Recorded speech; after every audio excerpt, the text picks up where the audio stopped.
In Vijayanagaram district, Kotta Valasa Mandal, Rajanna Colony residents are facing severe hardships due to a dumping yard set up dangerously close to their homes.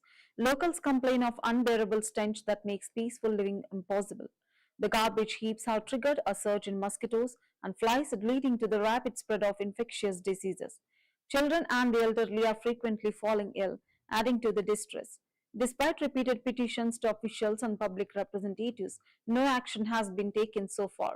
Angry residents are demanding immediate removal of the dumping yard from the residential area and relocation to a government-approved site. They warn that if authorities fail to act, their protest will intensify further in the coming days. ఈ dumping yard ఎప్పటి నుంచో మేము ధర్నా చేస్తున్నాము. అయినా ఎవరు దీన్ని పరిష్కరించలేదు. ఇప్పటికి 104 రోజుల నుంచి మేము ధర్నా చేస్తున్నాము. పిల్లలకి స్కూల్కి వెళ్ళడానికి కూడా ఇబ్బంది పడుతున్నారు. కుక్కలు ఎక్కువైపోయి పిల్లల మీద దాడి చేస్తున్నాయి. ఆయన చాలా భయపడుతూ వెళ్తున్నారు. ఎవరు కూడా మా అబ్బాయిలకు కూడా సంబంధాలు కూడా రావట్లేదు. ఈ చెత్తను చూసి ఎవరు కూడా మా ఊర్లోకి అడుగు పెట్టట్లేదు.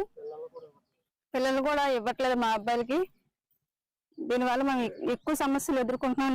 ఇక్కడ వాటర్ కూడా కలుషితం అయిపోతుంది. మాకు డంప్ యార్డ్ కోసం మేము చాలా నాళ్ళ నుంచి పోరాటం సాగిస్తున్నామండి.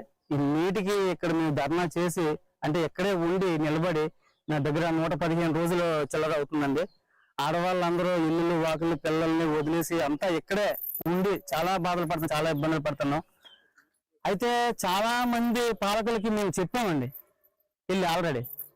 అది పదవిలో ఉన్నోళ్ళైనా పదవిలో లేని వాళ్ళైనా ఎవరైనా సరే, ఇప్పుడు అధికార పార్టీలో ఉన్న వాళ్ళకైనా సరే వెళ్ళి మోకరల్లో లేదో ఒకటి అంతే అంత వేడుకున్నాం. బాబు మా పరిస్థితులు బాగోలేదు, ఇక్కడ పెద్దవాళ్ళవి పిల్లలవి అందరివి ఆరోగ్యాలు చెడిపోతున్నాయి, చాలా ఇబ్బంది పడుతున్నాం, రోడ్డుకి ఆనుకునే ఉంది, ఇది మా ఊరికి చాలా దగ్గరలో ఉంది అని చాలా ఎన్నిసార్లు ముట్టుకున్నా.